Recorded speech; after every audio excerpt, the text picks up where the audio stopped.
على أهله وصحبه أهل الله أيها المستمعين الكرام في كل مكان أطاب الله أوقاتكم وأسعد الله أيامكم والسلام عليكم ورحمة الله تعالى وبركاته. Akí gbogbo àwọn tí wọ́n tẹ́tí sí wa jákèjádò tí wọ́n ti ń gbọ́ wa pé ìkẹ́ Ọlọ́run àlà Ọlọ́run orí ajẹ́njẹ́ta rẹ̀ kó máa bẹ́ẹ̀ nìkọ̀ọ̀kan wa. Èyí ni ètò yín ètò Madrasatul Fathi tí máa wá sí etí ìgbọ̀yìn níkànnì Kwaso FM yìí. A fi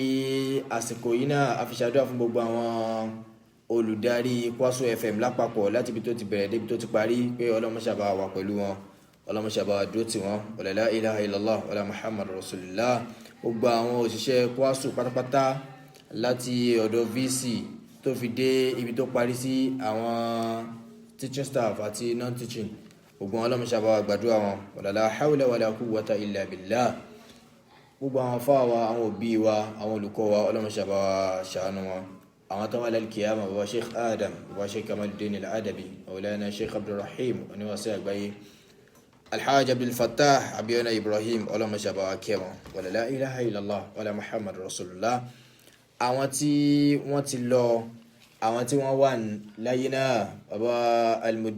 Al-Mudir Alhaji Salahuddin ní Diyahuddin Ọlọ́run ṣàbá wa gbàdúrà wọn. Bàbá wa Sheikh Yusuf Al-Arabi Al-Katibi Ọlọ́run ṣàbá wa pẹ̀lú wọn, wala la ilaha illallah wa mudiru Darul Kitab wa Sunnah adamallahu hayatahu Ọlọ́run ṣàbá wa pẹ̀lú wọn, wala la ilaha illallah. Gbogbo kíkí náà adarí ẹ̀ sí Department of Religions lápapọ̀ ní Kwara State University, àfi Associate Prof Abdulsami Arikewuyo tó ń jẹ́ HOD fún wa, àfi gbogbo ẹ̀ àfi kí wọn, Ọlọ́run ṣàbá wa pẹ̀lú gbogbo wọn àti gbogbo àwọn ọ̀gá tó kù náà, wala la hawla wala quwwata illa billah. Afasiko yìí afẹ́ràn tí àwọn alhaji wa Salman Farisi Muhammad tí wọ́n ṣàdúrà 25 years tí wọ́n fi ayé lẹ̀ lọ ní àná, Ọlọ́run ṣàbá fọ̀run kẹ́ wọn, àlékún àforíjì, àlékún kẹ́ rẹ̀ léyìí tí ń ṣe bọ̀ láti tẹ́lẹ̀, Ọlọ́run dáwọ́ rẹ̀ dúró, èyí tó kù bẹ́ẹ̀ náà Ọlọ́run ṣàbá fi kẹ́ wọn, Ọlọ́run ṣàwọlá dáadáa tí wọ́n ṣe fọ́mọ lọ́mọ àtẹ̀yẹ tí wọ́n ṣe nílé ayé gbogbo ẹ̀, Ọlọ́run dùn wọn ládàá rẹ̀, wala la hawla wala quwwata illa billah. Lónìí ibi tí a máa lọ òun náà ni Eidul Fitri, Eidul Adha, ọdún ńláńlá, ọdún tá a máa ń pẹran. Gẹ́gẹ́ bá ti mọ̀ pé ń ti ń wọlé dé báyìí, ibẹ̀ náà ni a rọra lọ wẹ́rẹ́wẹ́rẹ́. Kí ni tí ó bí ọdún yìí? Torí wípé ọmọ kan ò ju ọmọ kan lọ, àyàfi tí ń bá ń ṣe. Ìlú kan ò ju ìlú kan lọ, àyàfi àwọn tó bá wà ń bẹ̀. Ìjọ náà kò wá ju ìjọ náà lọ, àyàfi tá a bá ń ṣe ń bẹ̀. Òní níjọ́ Jímọ̀ nísìnyí, bí ibà ṣe Jímọ̀ tí a máa kí ń bẹ̀ tí gbogbo wọn pàdé, Jímọ̀ kò ju ìjọ Àlàmísì lọ, Àlàmísì ò ju Alárúbá lọ, bí ibà ṣe ń tó ṣẹlẹ̀ ń bẹ̀. Ìjọ ọdún tá a wá ń sọ yìí, ìjọ ọdún ńláńlá tá a ti máa dúnra òní, tá a ti máa gúnra. Ìjọ náà ó wá ní iyì, ó lápọ́nlé nítorí tó ṣẹlẹ̀ ń bẹ̀. Kí ló ṣẹlẹ̀ ń bẹ̀? Ànábì wa Ibrahim alayhi salatu wa salam tó ti máa ń gbọ́ láti jọ ìrìn náà. Ọ̀rọ̀ rẹ̀ náà ló bí ọdún iléyá yìí. Olúwa ń bá òjíṣẹ́ rẹ̀ sọ̀rọ̀ tí ń jẹ́ Ànábì Ibrahim alayhi salatu wa salam. Wọ́n jọ múje wípé Olúwa, mo ń fẹ́ ọmọ, bọ́ bá sì fún mi lọ́mọ, ń ṣe báyìí, ń ṣe báyìí. Ìntàn wájọ ṣe òun ni Olúwa náà pé àdéhùn pé ẹ̀tọ́ ó ti lóhun ó ṣe, ó dà jẹ́ ń fún un. Bólúwa ṣe wá fún un, nígbà tó wá fún un tán, Olúwa náà wá rán létí pé tọ̀, ìntí wọn náà ní wọn náà ó ṣe fún mi, má gbàgbé o. Ànábì wa Ibrahim alayhi salatu wa salam, gẹ́gẹ́ bí wípé àwọn ànábì Ọlọ́run al-amana, gbà fipamọ́, ọ̀dọ̀ wọn lẹ́ẹ̀tì bá àkọ́kọ́ rẹ̀. Àwọn ànábì Ọlọ́run a máa nígbà fipamọ́. Ànábì Ọlọ́run iṣẹ́ ni tí ó sọ wípé ìyín sí nǹkan lọ́la tí ó wà dọ́la tí ó wà ní dákun má bínú, mo gbàgbé tí ó sì gbàgbé. Àbí bá ó bá tiẹ̀ wá gbàgbé wípé òun náà ò pé tán, àmọ́ ìjà ànábì ń bẹ lára rẹ̀ tó yẹ pé làákàyè rẹ̀ mú bérebére, bọ́ bá tẹ́ná létí yóò sáré ní jẹ́ ń sáré ṣe. Olúwa ń bá wa sọ̀rọ̀ nínú Suratu Saffat ní àyà 99 sí 114. Ọ̀nà Olúwa ti ń bá wa sọ̀rọ̀ tó ti sọ tó ṣẹlẹ̀ láàrin Ànábì Ibrahim àti Ọlọ́run tó fi bí ọdún iléyá yìí àtọmọ rẹ̀. Olúwa ń bá wa sọ̀rọ̀ nínú al-Qur'an ba'da al-isti'adha wal basmala. Olúwa ní an Ibrahim wa qala inni dhahibun ila rabbi sayahdini. Ànábì wa Ibrahim alayhi salatu wassalam ó ní inni dhahibun ila rabbi sayahdini. Èmi ń lọ sọ́dọ̀ Ọlọ́run ọba mi láti lè bá wa kó fi mí mọ̀nà.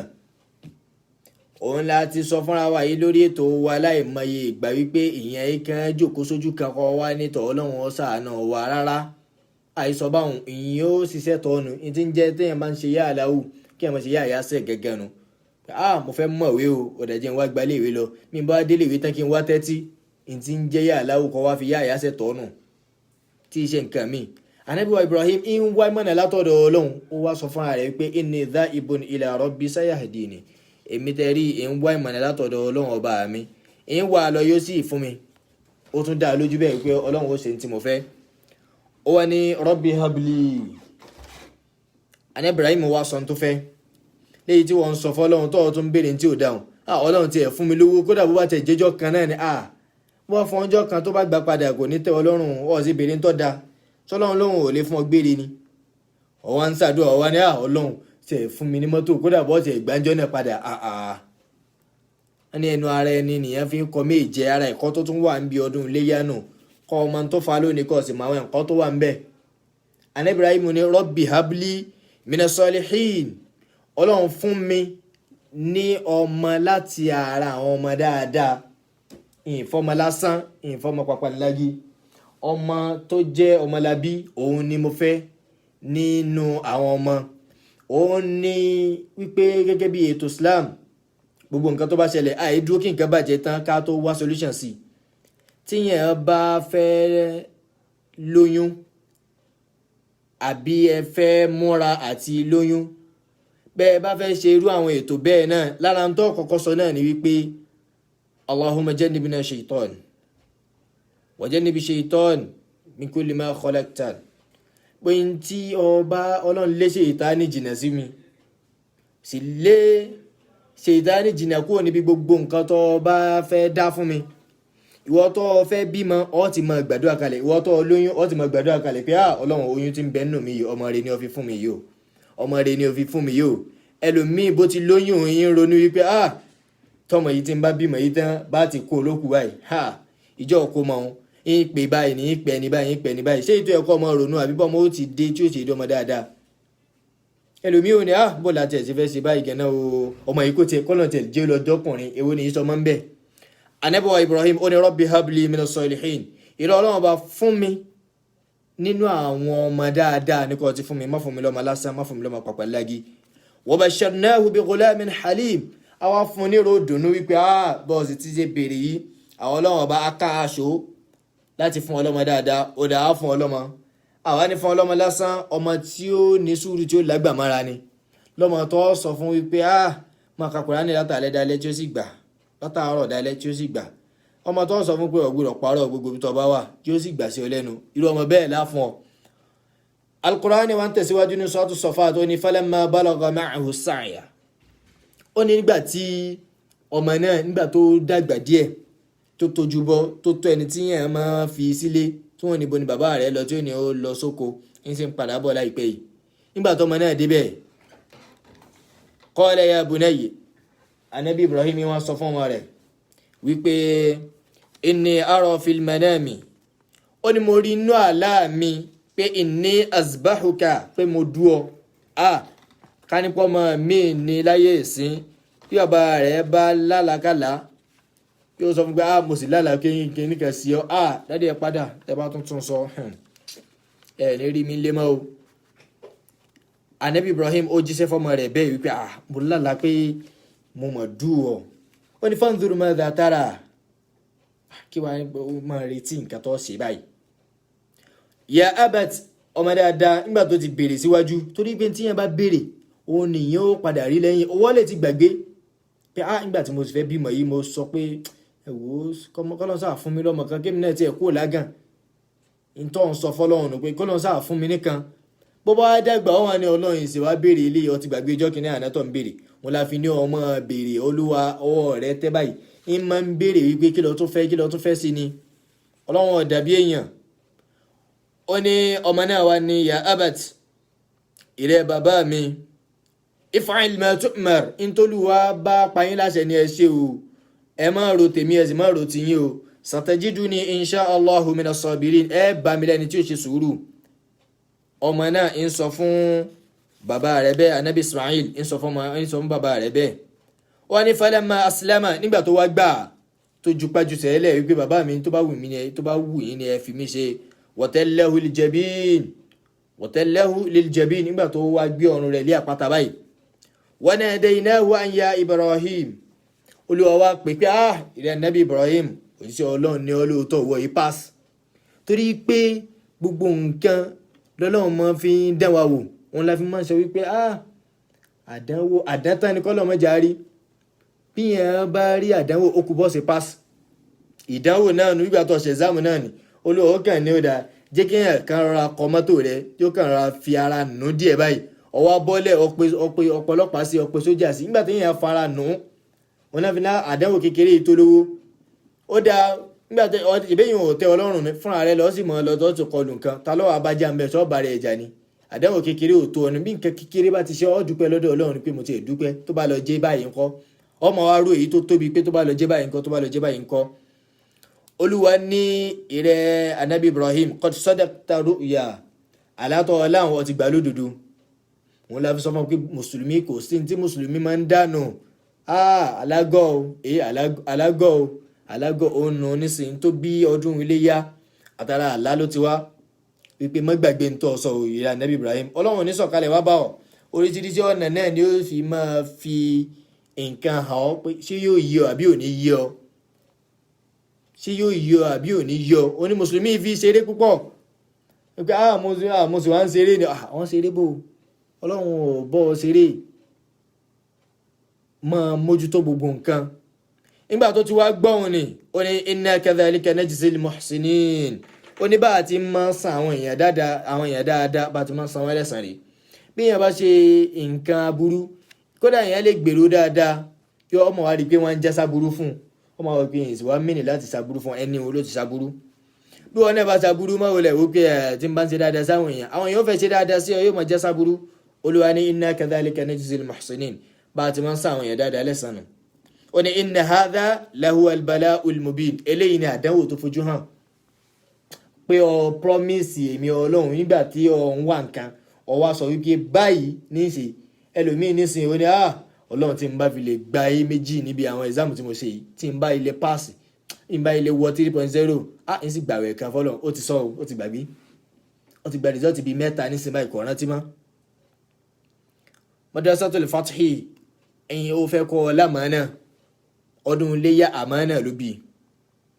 ó ti wá lámàánà òun tóun ni òun ló tún wá gbà wá mùsùlùmí lẹ̀. bá nàbí Ibrahim alayhi salatu wasalam bó ti gbé ọrùn ọmọ rẹ̀ lé àpáta báyìí tó fẹ́ dù ó ní wa basharnahu bi Ishaq olúwa wá fún nílò wípé ànábì Ishaq nàbí yan yóò já nàbí ẹ̀yìn tún yọ ànábì látara pọ̀ onígbà fipamọ́ pé ìwọ yìí dá ìwọ yìí ṣe fọmọ sọ́jà rẹ̀ tá bá fún ọlọ́mọ 100 ọ̀tọ̀ wọn dáadáa ẹlòmíì ọmọ kan ló ní kò tí ì rí tọ́ àwọn èèyàn ti wá sọ lóko ládùúgbò wọn lákẹ́jù àkébàjẹ́ ọ̀tọ̀ mọ̀ wọn dáadáa ọ ti wá káàkún nísìn wípé ìsìláàmù lẹ́yìn ìka kírun ọmọ pé ìsìláàmù ó fẹ́ kọ́ ọtọ́ mọ̀ rẹ kó lè fìtì gbogbo ààyè ni n ti ń jẹ́ ìsìláàmù ni wípé kọ́ jẹ́ ẹnjìníà kọ́ máa bá ìsìláàmù lára rẹ kọ́ jẹ́ dókítà kọ́ máa bá ìsìláàmù lára rẹ kì í ṣe gbà tó ọba tó lọ read Islamic studies nìkan náà tó wọ́n pé àáfà rẹ nìyí kọ́ ọmọ ṣiṣẹ́ ọwọ́ kan ní mo jẹ́rìí ẹ̀ mo máa láwọn kò wá lọ́la wọn kò wá ni mo bá sì ní kó wá lọ́la wọn ti pè yín kalẹ̀ látọ̀sán wípé ẹ dákun ó lè má bọ́ sí i mọ́ ọ̀la àmọ́ wọ́n tó ń ṣiṣẹ́ ọwá ní mùsùlùmí ni wọ́n ń sọ fún ọ wípé bí ṣe máa ń ṣe nù á tètè lọ yíwà rẹ padà ọlọ́run ò fẹ́ bẹ́ẹ̀ látara ọdún iléyá tó ti múra aṣọ tó ràn tó ti ra aṣọ tó ràn tó fẹ́ wọ̀ tó fẹ́ wọ aṣọ tó funfun lọ yídì ìtọ́ kọ́ ń bẹ̀ òun náà ní wípé kọ́ ní àmánà nígbà fipamọ́ ló là ọ́ ìwọ yìí náà tó ń sọ wípé àṣùwárò tá a fi ràgbò ó yẹ kán ti fi ọ̀pá léyà bá bí ibà ṣe àmọ́ náà tí anabi Ibrahim ní tolúwa fi ní èèyàn dáadáa níwọ̀ yìí ó dá ẹ máa fàgbò pa iléyá. Olúwa wa ní ká máa pa iléyá yìí àmọ́ kinní kan tó wà tó jẹ́ wípé bá a bá pa àgbò 100 Olúwa ò ní wò bẹ́ẹ̀ àyàfi kọ́ ní kinní hù. Olúwa tó sọ nínú Suratul Hajj ó ní lan yanala Allaha luhumuha wala dima'uha ẹ̀jẹ̀ tó tààlẹ̀ àtẹ̀ẹ̀ràn tẹ́ yan tẹ́ dínhùn tẹ́ bọ̀hún tó kúnnú garawa hùn kò ní mú ládà kàkà bá Ọlọ́run ọ̀tẹ̀ nídìí ẹ̀ walakin àmọ́ kíní kan lọ́lọ́run nídìí yanalahu taqwa minkum ìbẹ̀rù Ọlọ́run wípé Ọlọ́run ní ká pa ẹran mo sì pa Ọlọ́run ní ká ṣe báyìí nígbà iléyá mo sì ṣe mo fi dúpẹ́ fọ́lọ́run. Ẹlòmíì ní in tó ti rà lọ́dún yìí yóò ti tó mílíọ̀n àmọ́ nígbà tó wá dọdún iléyá ó ní Ọlọ́run mọ̀ ní ànira wa lára ìmọ̀lẹ́ran kankan tí ń pa bàbá dádì ẹ̀ pa gan ni gínígàn kó sàmọ́ rékì káàkiri tiẹ̀. Ó tún wá ń discourage àwọn èèyàn ó tún sọ fáwọn èèyàn wípé ẹran wọn lọ́dún ìfa ẹni tó náà bá ní orí pa ní ó pa mọ́ wulẹ̀ discourage àwọn èèyàn. Bọ́ọ̀ bá rẹ ẹran 40,000 nísìn bó bá dọ̀sẹ̀ tí ń bọ̀ ọ̀sán wọ ọmọ skul bó bá di èyí tí tó ń bọ̀ ọ̀ọ́ra kínní ọtí ń wo pé tẹlifíṣàn lè yín ń wò bákan bákan ẹjẹ́ wa náà ra plasma dádì yóò ra plasma o. Àmọ́ nígbà tó di tọ̀rọ̀ ẹ̀sìn wà ó wá ìgbé ẹ̀wọ̀ ẹran wọn lọ́dún yìí bóúnjẹ tí wọ́n ọ̀ jẹun ni àbọ́kọ̀ ò wọ́n bọ́kọ̀ tí wọ́n nísìnyí ń jẹun fa ń sì ń wọkọ̀ kódà ó sì ra mọ́tò kan láìpẹ́ níbẹ̀rẹ̀ ọdún yìí ni nǹkan sì wọ́n o ń sì ń ṣe gbogbo èyàn àmọ́ tó bá ti wá di tọ̀rọ̀ Ọlọ́run yóò wá òwúrọ̀ ìgbẹ́ wo nǹkan wọn má ṣe bẹ́ẹ̀ máa ṣe dáadáa máa ṣe pàwọn èèyàn láṣẹ ká máa ṣe dáadáa ntòlúwa nídìí níbi ẹran tó fẹ́ pa àtẹ̀jẹ̀ tó fẹ́ tààlẹ̀ òun náà ní pé at-taqwa minkum bọ́ọ̀sì wá palẹ̀ mọ́ rẹ̀ inú Suratul Hajj náà ni Ọlọ́run ò tí ì pò láàrin o inú Suratul Hajj náà lọ́lọ́wọ́ tó ti sọ pé watazawwadu ẹ múra o ìwọ tó fẹ́ tó ń palẹ̀ mọ́ iléyá ó dá bẹ́ẹ̀ mọ́ palẹ̀ mọ́ rẹ̀ aṣọ tó ra wọn ó ti dá bẹ́ẹ̀ ìwọ náà ràn kọ́ jáde dáadáa kínú àwọn yẹn dùn ara sọ fáwọn ọmọ rẹ kínú wọn dùn ra sọ fún ìyàwó rẹ kínú rẹ dùn kó ní àtọ̀tẹ̀ ẹ̀rà fún mi lọ́dún yìí ìfẹ́ nírú ẹ̀ ní inú mi sì dùn tí ó dùn bẹ́ẹ̀ kódà kó mọ́ ṣàdúrà fún ọ kó kàn nínú mi dùn lásán àdúrà nù fún ọ wàrà gbò náà bẹ́ẹ̀ àmọ́ fa inna khayra zadi taqwa èyí tó fi tí yẹn fi ń palẹ̀ mọ́ jù òun náà ni ìbẹ̀rù Ọlọ́run ìyẹn lè má lè lówó rágbóngbà mi àmọ́ ẹnìkan wàhálà yóò wá pa lóko ẹ̀yìn mẹ́ta gẹ́gẹ́ bá nabi wa Muhammad sallallahu alaihi wasallam bóun náà ti máa ń ṣe anabi wa Muhammad a máa pàgbò méjì tó bá pàgbò méjì tó bá wá dùn wọn tán yóò wá ní hadiyatu minni wa ahli ó ní hazihi minni wa ahli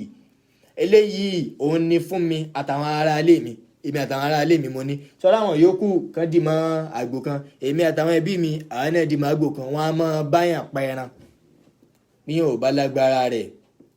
lọ́sẹ̀ tí ń bọ̀ pẹ̀lú ògo Ọlọ́run á yanjú ẹran olólọ́lá jù àti pé sẹ́ máa ń báyàn pa ẹran àbí wọn ò báyàn pa ẹran ìbéèrè ń wá bẹ́ẹ̀ á sì dáhùn rẹ̀ pẹ̀lú ògo lọ́dọ̀ Ọlọ́run oníké bí wọ́n bá ṣe bẹ́ẹ̀ khayra zadi taqwa èyí tó fi dáa jù nínú ìpalẹ̀mọ́ tó lè máa ṣe òun náà ni wípé